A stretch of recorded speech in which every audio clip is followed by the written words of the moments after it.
In this video, we're going to talk about the mean value theorem.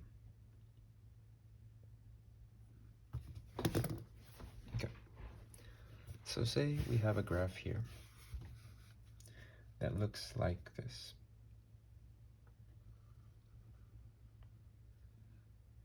And we want to find the line, the slope of a line that crosses these 2 points at A and B. How can we find that? Okay, so in order to use the mean value theorem, we have to know that the function is continuous at the closed interval A and B, which in this case it is, and differentiable at the open interval A and B, which in this case it is. So the actual mean value theorem is going to equal to f prime of c equals to f of b minus f of a over b minus a. So what is c? Well, c is going to be the point in which, c is going to be the tangent line, the x value of the tangent line.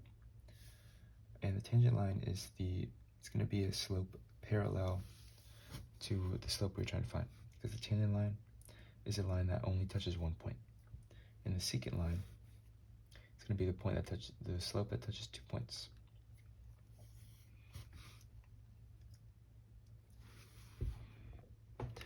And then f of b is going to be our y2, and f of a is going to be our y1. So basically we just plug in b and a into the function, and then that is how we get it. So here, this would be f of a, and f of b would be up here.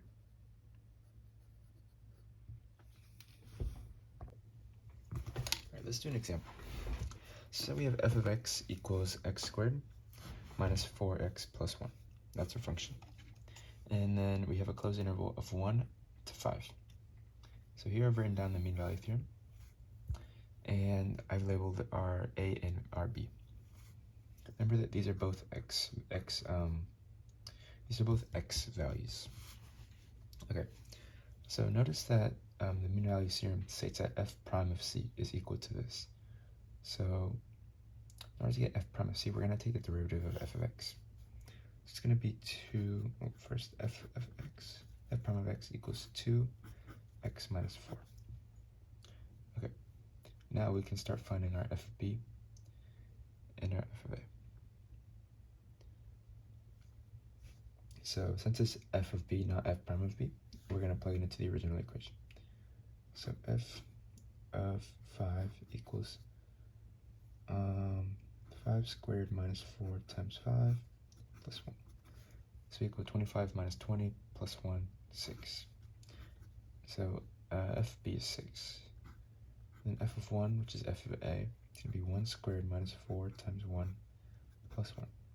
So it'll be 1 minus 4, negative 3 plus 1, negative 2. So f of a is negative 2. So now we can plug in everything we need in order to solve for c. So f prime of c is going to be just a derivative of the function, which is something we already found.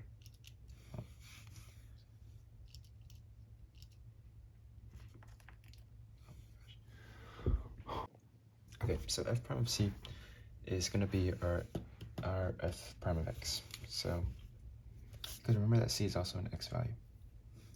So we're going to set it equal to 2x minus 4 equals, and then we're going to plug in all the values we have for this equation. So f prime of b, which is 6, minus f of a, which is negative 2, so it's actually plus 2.